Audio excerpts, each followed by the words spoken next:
the former Soviet counterintelligence officer who met the Trump campaign at Trump Tower during President Trump's election run for a meeting supposedly about dirt on Hillary Clinton, is actually connected to an anti-Trump organization. Rinat Akhmetshin was a lobbyist who worked alongside Fusion GPS, a left-wing research firm that supported Hillary Clinton and created the Trump dossier. The Blaze reports that document, an otherwise unverified and fictitious intelligence report, was published by BuzzFeed in January, just days before Donald Trump would be inaugurated. It also initiated the mainstream media's Trump-Russia collusion crusade that has ravaged Americans since. Akhmetshin's connection to Fusion was made public in a letter that Senate Judiciary Committee Chairman Chuck Grassley, Republican Iowa, wrote to then acting Deputy Attorney General Dana Boente in March. You will hear over and over again from mainstream media how Russia undermined the election by releasing dirt on Hillary Clinton. When people are informed, apparently, the election is undermined. The question at hand recently has been if the Trump campaign had anything to do with it, and if the Russians were actively trying to get Trump elected. Veselnitskaya's involvement in an anti-Trump, pro-Hillary group certainly doesn't fit the narrative that he wanted Trump to be president. From the Blaze. The press announcement about Grassley's letter read: Senate Judiciary Committee Chairman Chuck Grassley is asking whether a suspected former Russian intelligence officer turned U.S. lobbyist and the firm behind the unsubstantiated anti-Trump dossier should have registered as foreign agents for their efforts to bring down a U.S. law on behalf of the Kremlin. According to a complaint filed with the Justice Department, Fusion GPS, which was also involved in the creation of the unsubstantiated dossier alleging collusion between the Trump campaign and the Russians, was involved in the pro-Russia campaign to kill the global Magnitsky Act around the same time.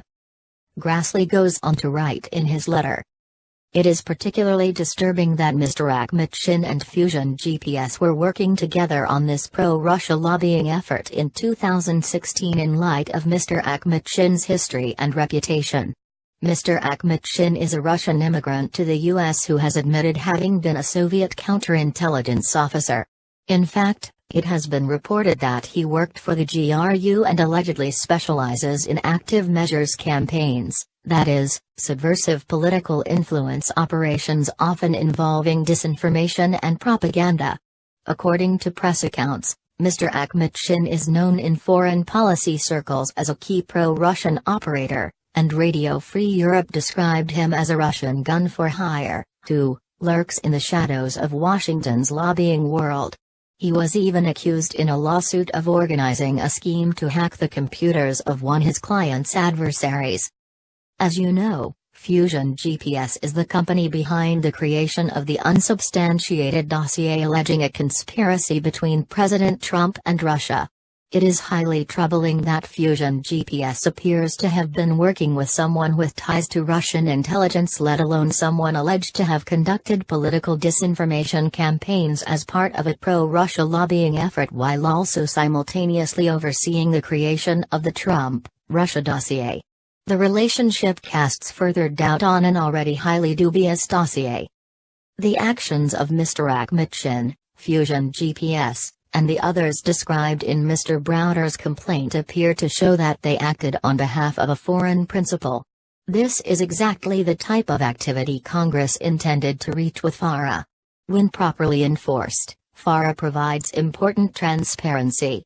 However, in this case, because none of the parties involved in the anti-Magnitsky lobbying had properly registered under FARA, these suspicious connections were not appropriately documented and brought to public light. In fact, it is unclear whether the FBI was or is aware of Fusion GPS's pro-Russia lobbying and connection to Mr. Akhmetshin, or that these efforts coincided with the creation of the dossier. Presumably, such awareness would have informed the FBI's evaluation of the dossier's credibility. This is why it is important for the Department of Justice to actually enforce FARA's disclosure requirements. Veselnitskaya told the Associated Press that he offered Donald Trump Jr. information that proved the DNC was receiving illegal funds, but Donald Trump Jr. denies wrongdoing. The Blaze asserts, Akhmetshin only attended the Trump Tower meeting after being invited by Russian lawyer Natalia Veselnitskaya on the same day the meeting was scheduled to take place.